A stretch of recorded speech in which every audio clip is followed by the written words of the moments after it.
One of the things that people always miss when we talk about the drug war is who have they declared the enemy? And it's us. And we must at least fight back. So many people are missing from our communities because of the war on drugs. So many mothers, so many fathers, so many sisters, and so many brothers.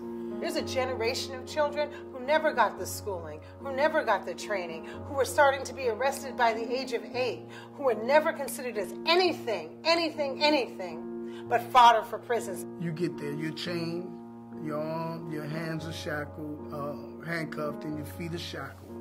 You're walking to the gate. You get inside the prison doors. First thing, boom! Door, BAM! Slam. Your name then becomes 849-481. That's the first day of prison.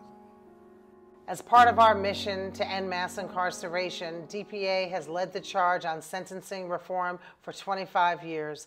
Tens of thousands of people have been released from prison as a result. I think we've done a really good job in this country and internationally of making drug users seem like hateful, horrible people when they are actually not. People inject drugs and we want to keep them safe and we want to bring them back into the fold as productive community members.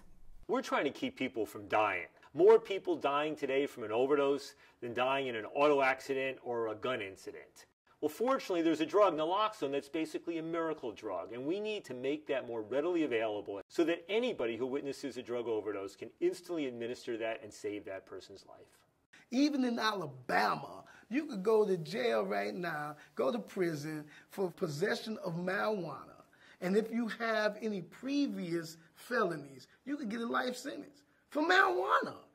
What I'm hoping for is that a generation from now, people look back on the marijuana wars of the late 20th century the same way that today we look back on alcohol prohibition and basically say, what the hell was that all about?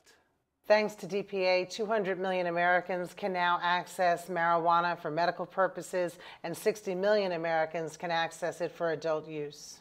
Now, obviously, you don't just snap your fingers and end the war on drugs. This is about a movement. It means a drug policy grounded not in ignorance and fear and prejudice and profit, but rather a drug policy grounded in science, compassion, health, and human rights. Most of us have grown up living with a very certain sense of terror and of being targeted.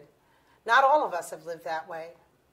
But for those of us like me who have buried their children, for those of us like me who've had family members deported, we have never had an extraordinary sense of safety living in America. My appeal to you is care about this. Make this a higher priority in your life. Because the only way this thing is really going to end is if people like you and a lot of others decide this thing has got to end. We need a new way.